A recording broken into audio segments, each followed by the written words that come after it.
So the title of the discussion today is You Are Not Haunted, You Are Holding On. Really, this is going to be a direct continuation of the last discussion that we had, which was titled the same. The only difference is for this YouTube title, it's going to be called The Unmasking of the Self That You Made. But we're really just going to talk about memory. Okay, and we're going to use A Course in Miracles today to really hit some points. Okay, so the quote that I want to start with is this: forgiveness is you opening your hand and realizing the chains you thought held you, the chains you thought held you were not even there. Okay, forgiveness is when you open your hands and realize the chains you thought held you were not even there. Okay, so let's get into it. There is a myth the mind loves to cling to, a myth that feels safe because it removes responsibility. The myth that the past is following you, that trauma has a grip on you, that heartbreak has its claws in you, right? We'll often tell these stories, I feel like I'm going through the same thing over and over again, right? Now, let's really break this down. There are a lot of people, spiritual space and outside of the spiritual space, that believe that what? They're going through this loop, right? Well, relationships always end up the same. This person, they constantly leave and show back up. The money, sometimes I get just enough, but right when it feels like it's going to flood in, it leaves. Once everything works out, all of a sudden, here comes my car making funny noises like a test of faith, right? So a lot of people sit in this constant loop where they're trying to figure out, what do I do? How do I get up out of this? All right? So this is what we're going to talk about today. How it's not the past that has a hold on any of us. It's us that continue to hold on to the past. If it's our beliefs and it's our assumptions that create reality, then of course it makes sense that the assumption that we are in a loop keeps us in a loop.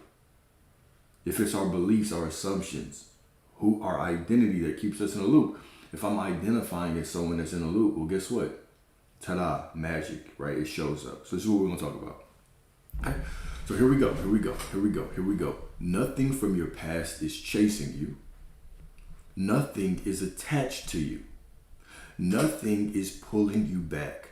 You are the one dragging it forward. And the moment you stop dragging it, it stops existing. The moment that you stop identifying as being in a loop, the loop disappears, right? Because it never existed anywhere except in the place you kept feeding it, which is your present attention, right? So here's a quote from A Course in Miracles. The past is gone. It can touch you not.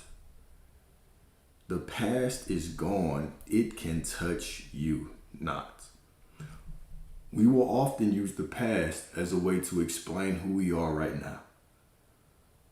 I was like, well, no, this is who I am. I'm in this loop, and let me pull the proof from a past that doesn't even exist anymore. That is the harsh reality. That moment 5 seconds ago, 5 minutes ago, 5 hours ago, 5 days ago, 5 weeks ago, 5 months ago, 5 years ago, it does not exist anymore. The only place it exists is within your awareness, your consciousness right now. This is why even Jesus said, right, let the dead bury the dead. Meaning let the past die. Let it stay back there with that version of you, but you are new right now in this moment. Okay? So the past is gone. It can touch you not. Okay? The past does not exist anywhere except in your present attention. It has no substance, no energy, no life of its own. It cannot reach into this moment unless you reach back for it. When we often say things like, the past is affecting me. I feel like my past is just holding on. I feel like it's past programming, past trauma, past issue, what the therapist said, past relationships, what my parents did. What truly is this? It's simply us resurrecting old interpretations and placing them over our current perception. We take the events that happened in the seeming past that feel so real and solid, and we simply choose to look through that situation to perceive our present reality. But we don't have to do that, right? You don't have to go through the past to get to the future that you want. You don't have to go through the past to decide who you are right now. The past is meaningless. The past is meaningless. Absolutely meaningless. Okay? The pain you feel is not the past touching you. It is you touching the past. The ego uses memory as a way to anchor identity in what has already died. But spirit reminds you that the past is nothing more than a shadow you keep choosing to stand inside, right? So this is kind of liberating our mind, right? Taking that next step and going straight into ownership, accountability, right? Actually stepping into that author role in my life. When I'm in that author role in my life, right, I can use my awareness to catch. So this is the true purpose of memory. The true purpose of memory is for you to remind yourself that you are divine and God and whole in this moment. So if you catch yourself telling a disempowering story, dragging your past into the current moment, you get to have the memory to say, oh, well, that's not who I am anymore. Right now I'm new. Right now I'm fresh. Right now I am whoever I decide that I am. I am that I am right now, no matter what. Okay?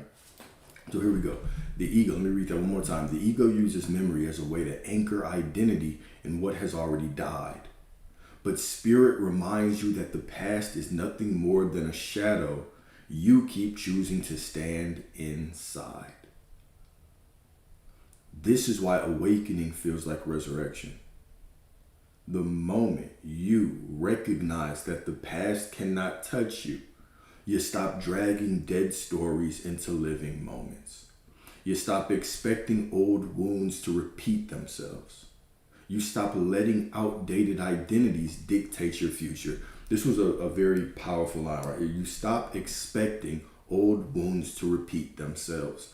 If you didn't even want that story, you don't even like that story, why are you holding on to it? Why are you basing your identity on a story that you do not want to live with anymore?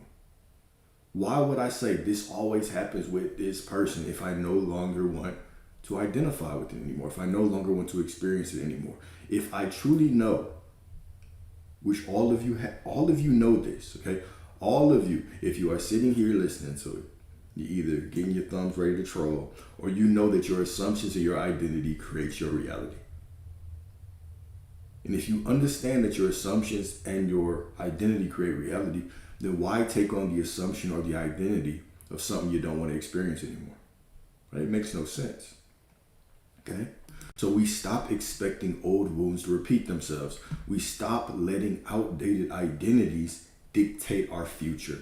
The past, I don't have to go through the past to get to the future. I stand in the middle of eternity right now. This present moment is eternity. Right? You begin to see that the only reality with power is the one happening right now. And the self in this moment is untouched by everything that came before. Untouched. Remember, God is unconditional, right? God is simply looking to support who you are right now. Who you're being right now. That is what God is looking to support. Right? And we're making a concession, of course, and speaking about God from the perspective of separation, but there is no separation. There is no I or God. There is only God. Okay? But just for the purpose of teaching, right? If you look through all of these different mystics and all of these different teachers, they're all saying the same thing, but poetically, sometimes you do have to speak in concessions to articulate a point. All right? So here we go.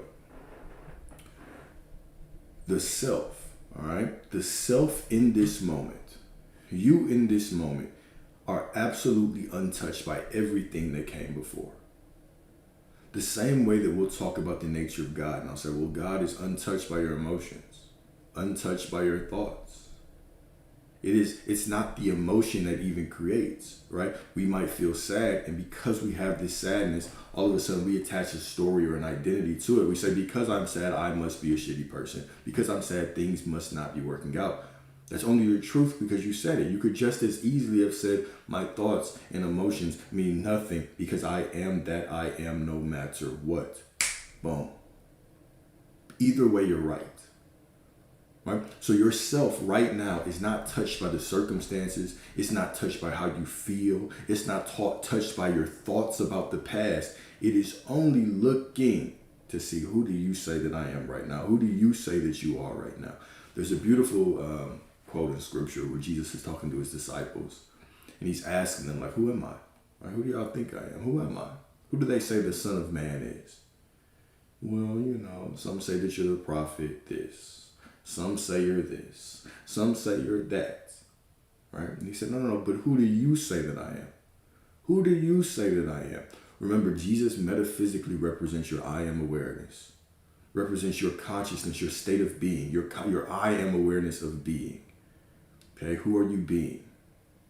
So this question, what it was meant to really articulate in a metaphysical way, is that, of course, we'll often try to say, well, no, this is who I am because that situation tells me so. Because the bank account tells me this.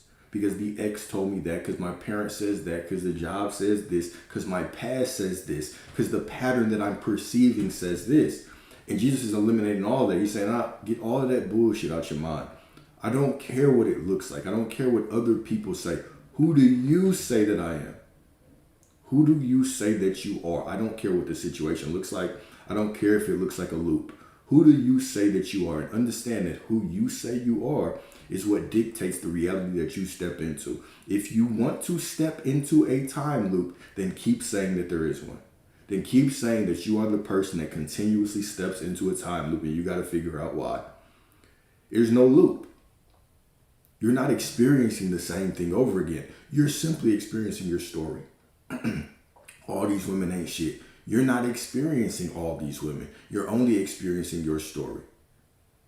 Men these days, they just ain't shit. I wish I could go back in time. Well, too bad you can't fucking go back in time. But you can change your story right now. You get to decide how people show up in your life. It's up to you.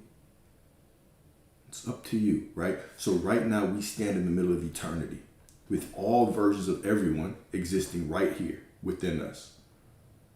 Everything, everybody existing right here within us. And we get to decide who we are.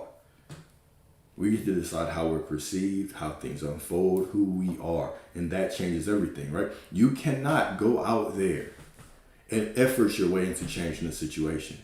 But you can decide who you are, and that changes everything. Huh? So here we go. When you stop feeding the memory, you finally feel the truth. Okay, let me go back a little bit. The past dissolves. The past dissolves the instant you withdraw your belief from it. When you stop feeding the memory, you finally feel the truth. Nothing has ever had the power to touch who you really are. Only your belief made it seem so. God is unchanging. Your essence, your true essence, who you really are, is absolutely unchanging. You've just been missing out on seeing it because of all the beliefs that have gotten in the way, all those illusions that have gotten in the way, all those stories, the perceived real past that you believe is holding you back. The perceived situation that you feel has you trapped. This thing that you believe you're doing wrong. Remember, there's infinite perspectives within you. Even the perspective that you're doing something wrong is just the perspective that you're choosing to take. Let me pause right there. I want y'all to really hear that. Let that bounce around in your mind a little bit. Sometimes I gotta pause because I know some of y'all were dropped in y'all's heads as kids. Some of y'all were dropped in y'all's heads as kids, which is cool. I still love you unconditionally. But I know sometimes I gotta slow down. Okay? Nothing has ever had the power to touch you. Nothing has ever had the power to touch who you really are. Only your belief made it seem so. You're still divine, right? Even though you got a big ass head, you are still divine as hell. The only thread connecting you to the past is the thread you weave. The only chain between the past and you is the chain that you keep on polishing. The chain that you keep on worshiping. The story that you just can't let go of. How do I let go of it, Alex? Well, do you want it? No. Well, why don't you give yourself permission to actually choose what you want? Act like you love yourself. Act like you love yourself. Reward your inner child. Reward that inner child that's been with you for so long, that wanted all of those things, that had all those hopes and dreams until the world spat on you. Right? Deliver that inner child to the promised land. Right? Treat yourself with love. Treat yourself with love. Okay? The next part, the ego pretends it is being chased, so it never has to stop running. The ego pretends it is being chased, so it never has to stop running. How sad. The ego creates the illusion of being haunted because running feels easier than stillness. Hold up. I know y'all heard that. The ego creates the illusion of being haunted because running feels easier than stillness. Stillness forces confrontation. Stillness demands the truth of your identity. Stillness reveals that the ghost was always you. The ghost was always you. That devil, when you said the devil is a lie, the devil just been working, but God. The devil was you. There's nothing outside of you. You've been running away from yourself, personifying your own identity with something outside of you, giving yourself the illusion of running, but you're simply running from yourself. Okay? So the ego whispers. What does the ego whisper? The ego whispers, I can't help it. I just can't help it. The past is still affecting me. But they do this, but you don't understand. But I've been through this, but that happened, but that, but this, but that, right? Always looking to point to something outside of yourself as the cause. When nothing outside of you can be the cause, you are the only cause. Reality is the effect. You are the cause, reality is the effect. All right? The past is not affecting you. You are affecting the past by keeping it alive in the present. Right? So here's a beautiful quote by Rumi, and we talked about this 2 days ago, this quote, absolutely phenomenal quote. Why are you so busy with this or that or good or bad? Pay attention to how things blend. All right? So we're going to talk about blending.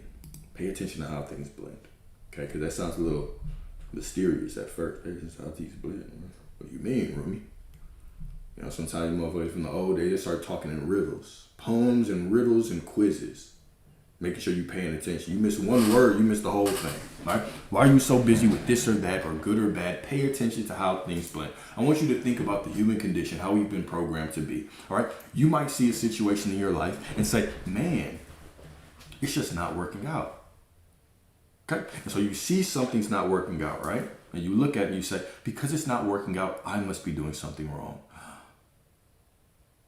Then you say, okay, I must be doing something wrong. Now let me try to figure out what I'm doing wrong. What you have just did is you have used this situation. This situation has now given you an identity. Instead of you being the one who stands in the identity of who you are and dictates reality, instead of you standing as reality, within reality, looking out and saying, nah, this is who the fuck I am. And allowing reality to mold to you because reality just is you. You are looking out at reality and you're pulling your identity from it. You're saying, this looks like this, so this is who I am. Now let me fix myself to fix this situation. And then you find nothing. And then you're trying to dig up things. You say, it's just not working out. I must be in the loop. The whole time, you constantly are identifying yourself with reality when it's just waiting for you to change. Here's the fucked up part. You might even change a little bit. You might even change just a little bit, but you look out at reality and it shows you something different. You say, damn, it must not be good enough. I must not be doing this right still. And so now you're constantly in this loop. You get where I'm going. I hope you're hearing what I'm saying right now. So you get in this loop. You're looking at out there. You say, oh, I must be doing something wrong. Let me change it. You see something else out there. I must still be doing something wrong. Let me change it. I see something out there. Well, it must be this fear. I see it out there. It must be this feeling. I see it out there. You constantly are just reaching for things. And you're seeing that nothing's changing. And you keep basing your identity on what's out there. And it drives you crazy. This is why even the Gospel of Thomas says what? If you bring forth what is within you, what you bring forth will save you. But hear this part. If you do not bring forth what is within you, what you do not bring forth will destroy you. It will drive your ass fucking crazy. If you do not realize who you are at the center of reality, you will constantly be striving and reaching and trying to fix and trying to become and wondering why it's not matching. Why is reality doing this? I can't figure it out. The whole time, it's because you continue to identify yourself as someone that's doing it wrong. You continue to look at reality as source of truth when you're the source of truth. That's the past. It can only give you the past. If you keep reacting to the past, you're going to constantly keep creating more of the past. Okay, I trust that made sense. So let's go into this, all right? So let's talk about blending. Let's talk about blending, all right? Step out of the ego's obsession with dividing life into fragments. All right, this is going to be a veer off the path for a little bit. Okay, we're going to veer off the path a little bit. Step out of the ego's obsession with dividing life into fragments. The mind separates everything into categories and judgments. The mind loves judgments, loves categories, right? Then suffers inside the walls it built. We start creating these judgments, and then we put a judgment prison around us, and then we cause ourselves to suffer. It's really a ridiculous thing that we do, okay? This memory was bad. This moment was good. This person hurt me. This person healed me. But spirit does not see fragmentation. Spirit sees continuity. Spirit sees the divine thread weaving through every moment. The hidden harmony beneath what the mind labeled chaos. What you called good or bad were simply different angles of the same light. Rumi, right? When he's whispering that, what he's saying is stop trying to divide God up. Stop sitting around wasting your time trying to judge things as good and bad, right and wrong, and simply decide who you're being. Just understand that whatever you perceive as good or bad, it's going to naturally unfold to who you're being anyway. So why worry about that? Isn't that a waste of time? What am I doing wrong? You're believing you're doing something wrong. So if you're in that knowing, if that becomes your identity, if my identity is that of someone who's doing something wrong, pop quiz time. Pop quiz for all y'all. All right, wake up. Get your thumb out your ass. All right, pop quiz. If my identity is trying to figure out what I'm doing wrong, what is reality going to give me?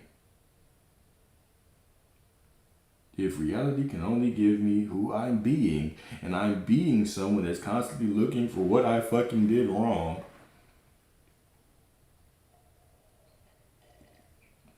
it's just going to give me more proof that I'm doing shit wrong.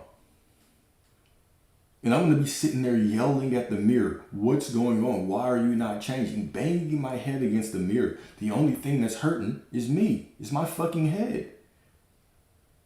The only thing that's being hurt is me.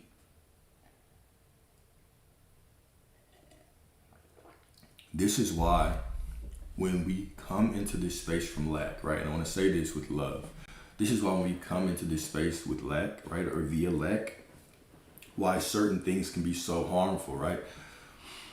You have people who are, doing visualizations every night, visualizing themselves trying to get something, then walking around wondering why it's not happening yet. And they're just in this constant circle when they're just visualizing themselves trying to get something. And then judging everything is wrong, saying they must be doing something wrong. And so reality just continues to give them this out picturing of situations that still make it look like you're trying to get something. A bunch of situations that make you believe you're doing it wrong. And it drives you crazy. It drives you crazy. When you finally accept that you are God, you will realize how ridiculous it is that you've been sitting around trying to do techniques to be God. Now, when I say that, right, it might be triggering, which is fine, right? Because the triggering is what brings the contrast, right? You might say, well, no, some people, Alex, need to do. Some people need to do certain techniques. And I say, okay, well, if that's your belief, cool. I'm not going to prove you wrong. But what I will say is that most people, a lot of people, there are several people, there are more people that, there are too many people. Even one is too many. There are too many people who are doing all of these techniques from lack. And it's driving this wedge in between them and God, in between them and themselves. And it's leading to more frustration. It's leading to their life getting worse. It's leading to all of their relationships dissolving. It's leading to them creating all these false idols in their life. All of a sudden, this SP that they want has become their God. Instead of going to church and praying to a God in the sky, they know that God is within them based on vocabulary. That's it. But now every day is, oh, should my affirmation for my specific person be more specific or general? Maybe this specific affirmation will please them so they will come back home and I can actually be happy. Every night, maybe I should visualize for them. Every day, oh, I shouldn't go around these people because they're going to bring my vibration down. Now I can't be around this person because now I can't get my specific person. Oh, let me watch my thoughts all day and flip every thought all day. I can't even focus at the job. I can't focus with my family. God forbid they walk back in your life and y'all have an argument. Now what you gonna do? Which affirmation is gonna work? Which one will be pleasing to my SP God? Please let this affirmation work for them, right? They've went from worshiping some God out there to worshiping this person. And now their entire life becomes what? They might as well build an altar to this person. They might as well dedicate 4 or 5 hours a day of pure worship to this person. All because they've walked into this situation believing the techniques were God. The techniques were the power, when it's been you that's the power. And if you continuously walk into this situation thinking, I don't have it, but I can do these things and I'll get it, you're crazy. You're gonna end up. Matter of fact, it might be safer to put you in a straitjacket and lock your ass up and tell your ass to stop doing that shit. We'll release you back into the public when you finally come back down. When you stop doing that shit. You did not come down here to try to be God. You came down here to express God. You did not come down here to treat your specific person like God. Make a big altar to them. Create a big statue to them. Suck on their toes and feet like a good boy every night. You did not come down here to do that. You came down here to be the expression of God. And when you realize that all of these people that you see out there are within you, you realize it's impossible for anybody to leave you unless you continue to what? Accept that people can leave.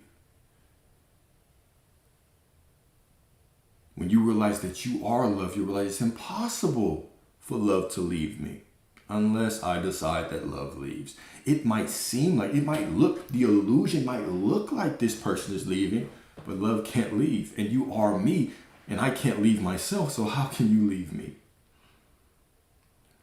When you realize who you are, the techniques become, why the fuck would I do that? Why would I do that? I am the fulfillment. I'm the manifestation of God. Why would I need to do any of that? Everything just automatically is added to me. I've already sought the kingdom. Seek ye first the kingdom, and all these things will be added unto thee. Not seek ye first the perfect affirmation. Not seek ye first the subconscious reprogramming. Not seek ye first the nervous system regulation. Not seek ye first the feeling of being worthy, whatever the fuck that feeling is. Seek ye first the kingdom. Know that all things are already within you. The kingdom is everything. Know that the kingdom is within you, and all these things will be added unto you. Okay? Cool. I say all that with love, as y'all know. Right? As y'all know. So here we go. To pay attention to how things blend is to recognize that every event in your life has been part of a single unfolding. Nothing stands alone. Nothing stands alone. The heartbreak softens you for compassion. The delay matures you for, your favorite word, alignment. The loss carves space for something larger. The moment you stop dividing your life into opposing parts, you begin to witness the unity behind all of it. You stop clinging to the wounds because you see how they blended into your resurrection. Beautiful. Beautiful, right? And we've talked about the oh man, I have a longer portion about the resurrection. But I'll preface by saying this because I do want to wait till we get there because I feel like I drop hella bars up in there. But what was the miracle about the resurrection? It wasn't that some man rose for your sins, died for your sins, right? What is it? It's that Jesus decided to see him, your I am awareness, saw himself as whole, complete, and perfect. The resurrected self was left behind. The resurrected self was left behind. He saw himself as healed and whole and complete. And this is the resurrection that you have when you drop the past. When you continue to hold on to the past stories, you crucify yourself. But when you realize that you are whole, complete, perfect, divine, you are all that there is in this moment, you resurrect. You have the opportunity to resurrect in every moment. Show divine ass. Show divine ass, okay? So here we go. The loss carves space for something larger. The moment you stop dividing your life into opposing parts, opposing camps, good and bad, right? The moment you stop treating your life like a fucking Star Wars movie, the Jedi and the Sith. The moment you stop doing that, the Jaegerist and everybody else, right? The devils of parody. The moment that you stop dividing your life into these rival forces, the moment that you can finally see that everything is unfolding perfectly for you, okay? You stop clinging to the wounds because you see how they blended into your resurrection. You stop worshiping the past because you see how it dissolved into the present. The past dissolves into the present. It fades away to merge into the knowing of who you are right now. You stop identifying with the story because you see how every moment, even the painful ones, we're blending you back into the self God created. Right? Because the mind wants to create its own reality. It wants to create its own version of self. It wants to take the things, right? It wants to take all these things that you've experienced and that you see. And it wants to make its own limited version of you. And it says, no, this is who you are. That's not the self God made. This isn't the self God made. This is just a collection of thoughts, of old beliefs, of past that don't exist. Who you are is the eternal essence. Simply watching it all, you're the awareness behind all of that. You're the awareness behind all of that. Okay? So here we go. Because the ego divides your life into fragments and calls them truth. Right? This is what the ego does. It divides your life into fragments. But remember, God is eternal. It's infinite. God cannot be defined by one moment. Or a piece here and a piece here. Right? Or one book. Don't let that trigger you. Right? The infinite cannot be defined by one moment in time. You can't. But this is what the ego looks to do. It looks to take these little moments, piece here, and says, this is who you are. Whoa, you much more than that. You are all that there is. You get to decide who you are. You are all that there is. All right? Spirit sees the seamless wholeness beneath every fragment. You're not a timeline. You are not a timeline. You are not a moment. You are not the past. You're none of that. You are consciousness. And consciousness is always full, whole, and infinite right now. Beautiful. Next part. Here's another triggering part. The loop is not a prison. It is devotion. What do you mean by that? The loop that you believe that you're in with women, with men, with your specific person, with your parents, with your kids leaving and coming back. The loop is not a prison. It is devotion. What does that mean? What does that mean? So people say, I feel like I am a loop. I feel like I'm in a loop. as if some cosmic machinery locked them in a cycle. But what is a loop? A loop is repetition, right? It's not your destiny. It's not fate. It is repetition. Here we go. Here's the part. A loop is devotion to a story you refuse to stop telling. It always comes back down to you, right? All of these are the same, right? All these discussions that we have are the same. A loop is devotion. The loop that you are in your life is devotion to a story you refuse to stop telling.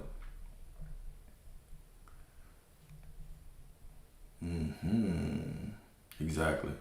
You devoted to the old story. So a loop is this, okay?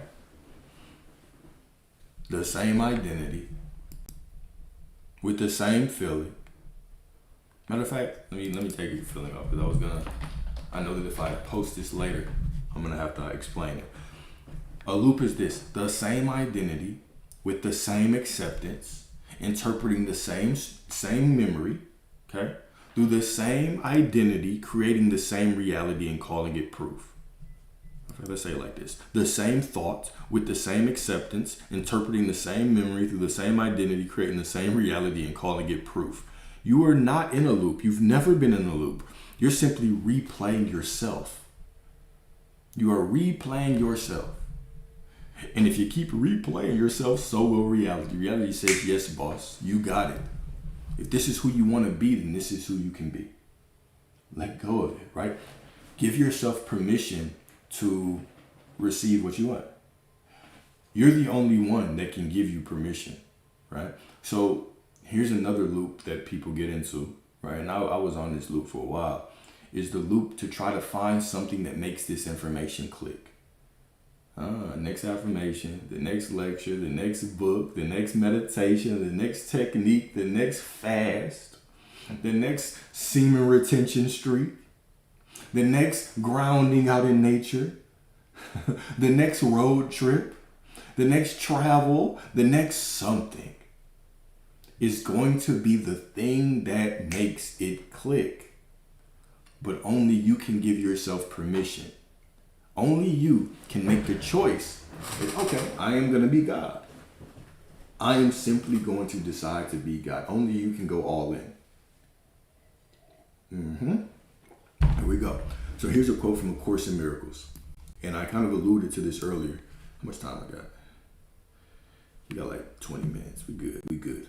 Memory is a skill made up by you to take the place of what God gave you in creation. Such a deep quote. Such a deep quote. Memory is a skill made up by you, made up by the ego, the small self, to take the place of what God gave you in creation. What did God give you in creation? Everything, eternity, the kingdom, everything in creation is within you. So instead of us accepting the truth of our identity, we've been programmed and pushed away to believe that our identity is what we've been through. Our identity is just these small fractions, these small times, these small moments within the infinite canvas that is us. And we say, no, these 4 or 5 moments, this is me. Okay?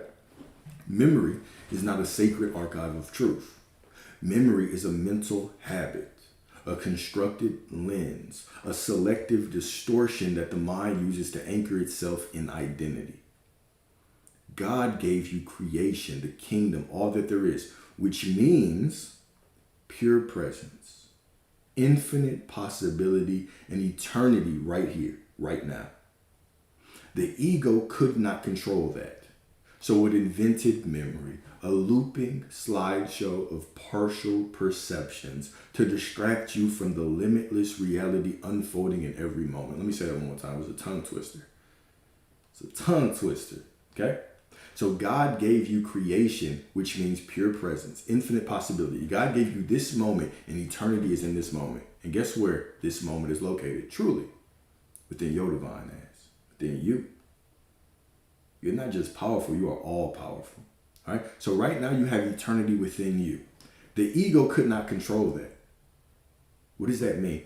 All right, think about it like this. Okay, I want to make sure this makes sense because I really want this to hit home. Okay, So you have everything within you right now. The ego can't control it. Why? What do I mean by that?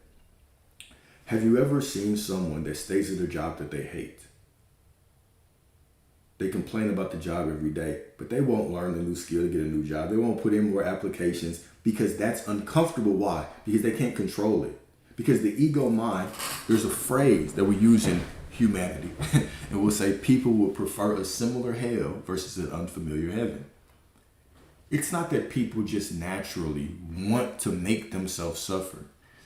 It's that safety is predictability to the ego, right? Safety is predictability to the ego. And even predictable suffering is better than unpredictable suffering. And the discomfort of not being able to predict is suffering to the ego. So it would rather predict suffering. I hate my boss. I hate my coworkers. I hate the lunchroom. I hate my desk. I hate this view. I hate the commute to work, but God damn it, I can predict it. It's just easier for me to complain here than it is to go somewhere else. All right? So the ego can't control the infinite, vast nature of who you truly are. All right? So it invented memory. A looping slideshow of partial perceptions. A looping slideshow of partial perceptions to distract you from the limitless reality unfolding in every moment. Damn. How often do we get stuck in our memory in this one moment of infinity instead of simply realizing that we are in a miracle right now? We are standing in the middle of a miracle. Birds just flying over your head, shitting on the corners. Trees just sprouting up from the ground, dropping acorns and fucking apples. You know, even though the government takes that shit and makes you go buy the shit, you know what I'm saying? Which is crazy, but that's a story for another day. We stand in the middle of a miracle. We stand right now within all of our power. We have infinity within us, and we get to decide who we want to be. But we get so distracted by memory because we're constantly using our memory. Instead of using our memory to remind us of our divinity, we're using our memory to remind us of who we're not even anymore. You're not the past anymore. The past doesn't exist anymore. It was just one moment of eternity, one of infinite possibilities. You stand right now within eternity, and you get to look out at God as God and say, this is who I am. And reality will always say yes. And instead of us doing that, because we are so caught up in our ego, we're constantly taking old memories and we're saying, oh, I don't have to choose. I don't want to choose something new. Just like I don't want to choose a new job. I'm not going to choose. Oh, I'm frozen, my bad. I don't want to choose something new. I don't want to choose something new. Just like I don't want to choose a new job. I want to stay in the predictable pattern of the past. This is the problem with the ego. Hopefully this is clicking. I trust that it is. All right. So memory is the ego's attempt to recreate identity from what has already passed instead of receiving identity from what is eternally true. I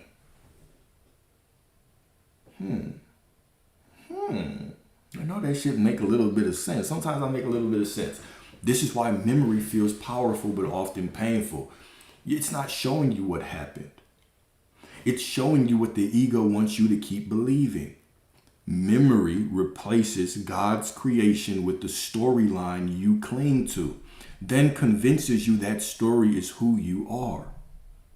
But when you see memory as a skill and not a fact, it loses its authority. All right, so let's transition now.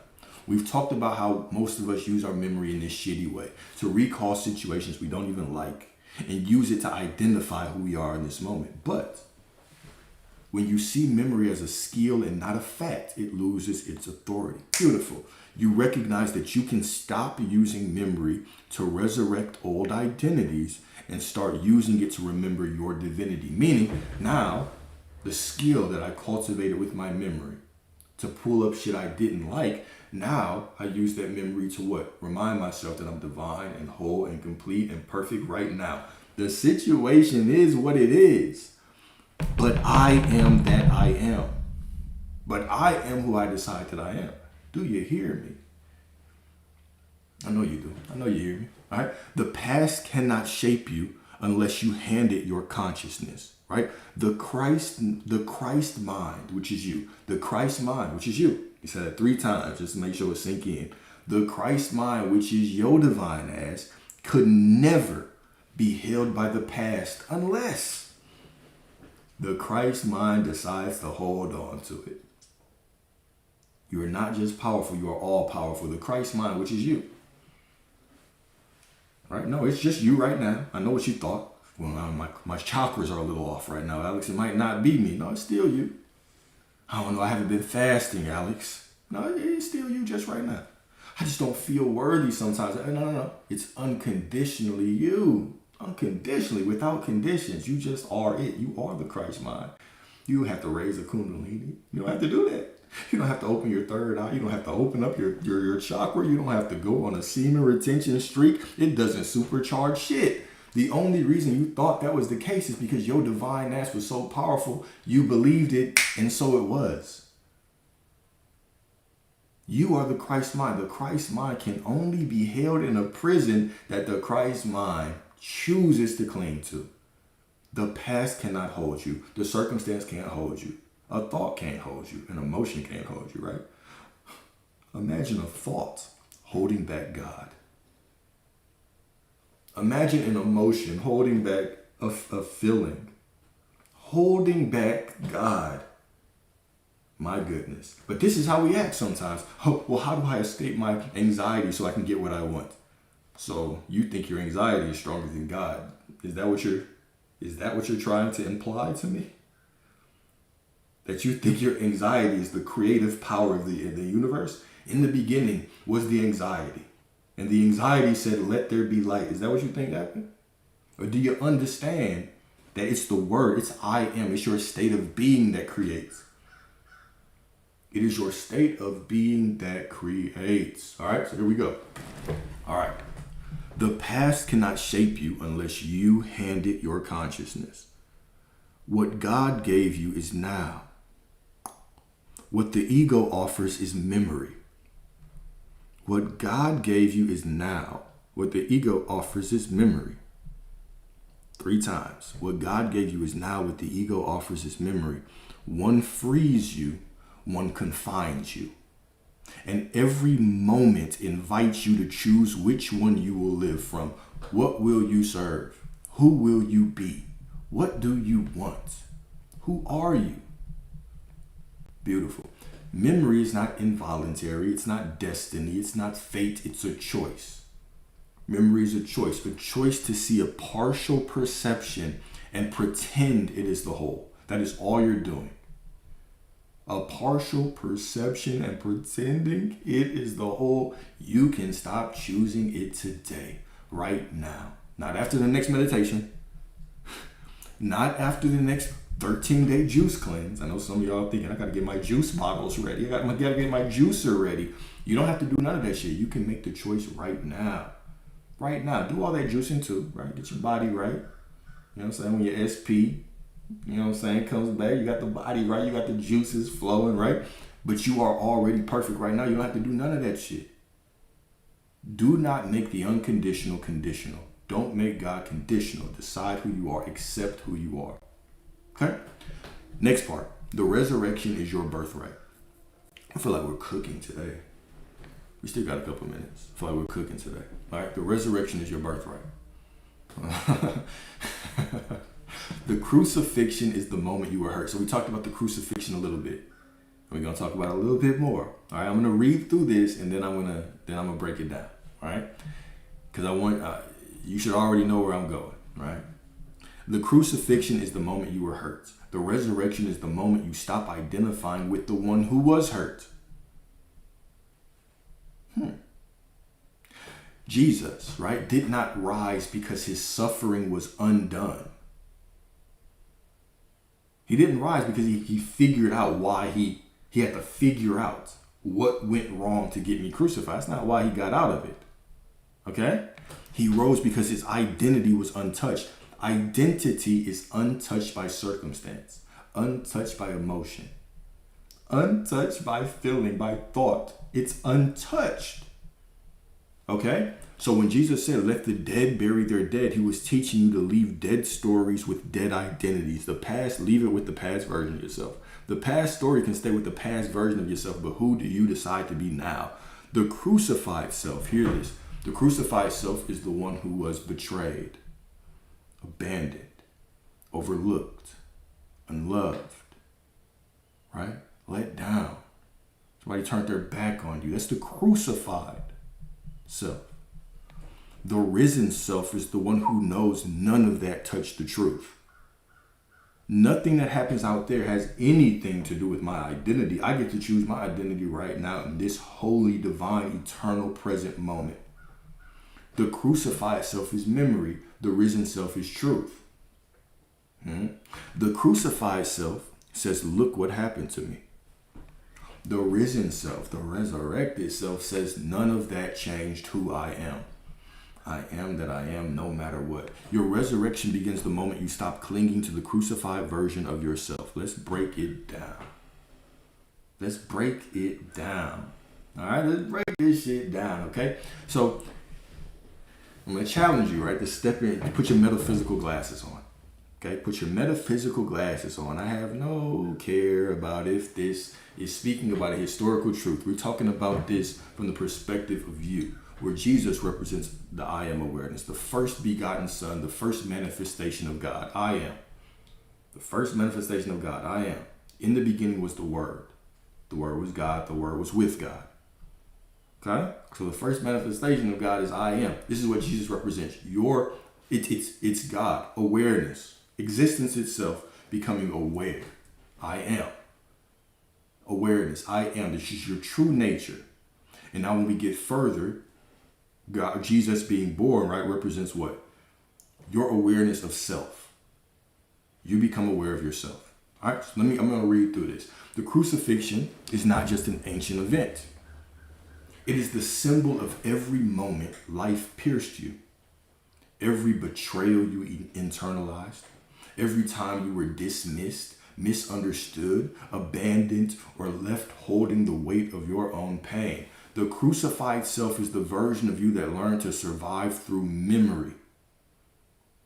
That's the crucified self, the version of you that learned to survive through memory, the version that believes the story was stronger than the self, the God that you truly are. It is the identity shaped by wounds instead of truth.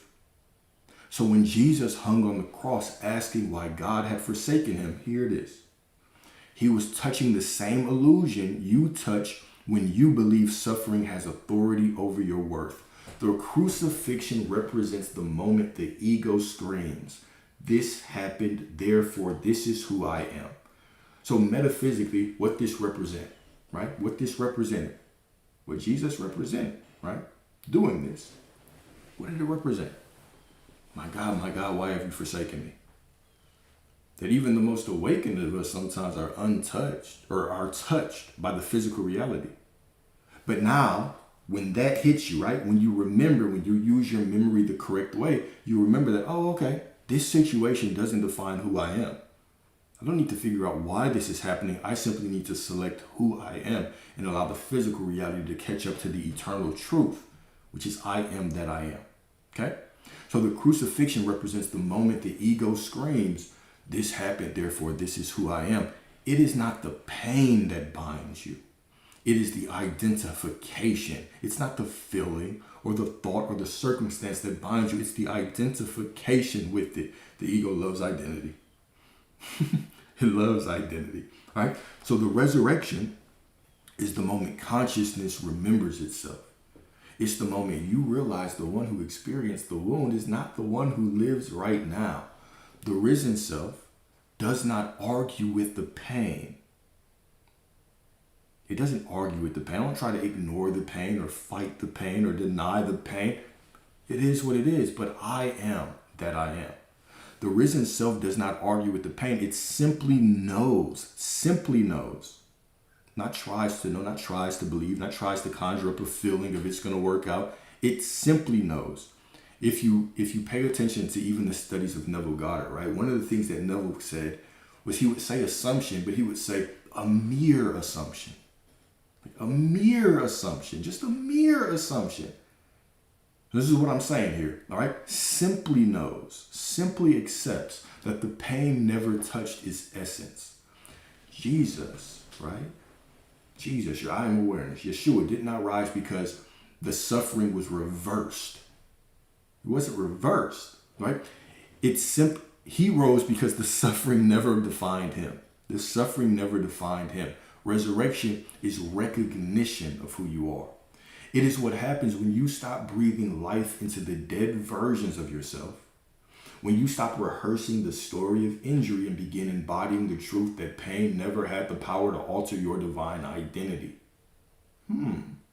Your resurrection begins the moment you refuse to carry the crucified self into the present. The moment you look at the memory and say, this happened, but it did not happen to who I truly am. It is what it is, but I still am that I am. The moment you recognize that the past is a shadow and the self is the light behind it, the risen self is untouched, whole, and entirely free. Okay? It's not because when you look out there, the situation looks perfect. That's not what it's about. It's because the self is perfect. The self is eternal. The self stands in the middle of eternity and gets to look out and say, this is who I am. And reality, which is just an extension of you, reflects it. It reflects it. Even saying as within, so without is not profound enough for who you really are. There's no within. There's no without. There is only you. There is only reality. There is only reality. We think as within and think God is somewhere within us we have to dig into. No, you just are God. That's just who you are. You just are God. That's it. Reality, right? We'll say, well, the 3D is doing this. It's you. The more that you create this separation, the more you experience separation. There is no separation. That SPU1, they can't leave you because they are within you. How could you leave yourself? They are you and they are within you. How can they leave themselves? How can you leave yourself? You are the source of love. How can love leave you? Reality might seem like they walked away, but this is what the resurrection is teaching. I'm not arguing with what happened out there. I'm reminding myself of the eternal truth, who I am. Love can't leave me. I am love. It's all me. It's all me. It's all about identity. Identity, identity, identity. The master frequency, the master vibration is identity. All right, so here we go. All right, so it is what happens when you stop breathing life into the dead version of yourself, when you stop rehearsing the story of injury and begin embodying the truth that pain never had the power to alter your divine identity. The moment, right, your resurrection begins the moment you refuse to carry the crucified self into the present. The moment you look at the memory and say, this happened, but it did not happen to who I truly am. The moment you recognize that the past is a shadow and the self is the light behind it. When you stop clinging to the identity built on pain, hear this, the stone rolls away on its own. Because the tomb and the stone represent the stories that we tell that keep us boxed into a reality that we think is real. But it's not. It's just temporary. It's a real experience, but it's not the truth. I am the truth. I am the truth, all right? Resurrection is not a miracle, right? It's not some miracle that you're waiting for, okay? It's a decision you make, a decision. God does not need a savior. God needs a decision. God does not need a savior. You are already your savior. Your salvation is the moment that you stop identifying with these circumstances. You start remembering who you are. And every time you choose truth over memory, you rise again. Okay? Beautiful. Beautiful, beautiful, beautiful. All right. So last part. Got like 5 minutes. You are holding on because the wound became an identity. This is the part most people never admit. Pain becomes familiar. Trauma becomes a narrative. We cling to the past because We are terrified of how powerful you would be without it. Who dropped that bar earlier? The Coach Carter line, right? We fear that we are powerful but beyond imagine. Somebody dropped that line. All right. So you cling to the past because you are terrified of how powerful you would be without it. The ego. You cling to the old identity because the new one requires responsibility. You cling to the story because it gives you a reason to stay small. All of these things are fake. Eternity is within you now. Okay? The ego fears the self God created because the self God created is unlimited. It is unbounded. It is unaffected. It is whole. It is free. It is sovereign.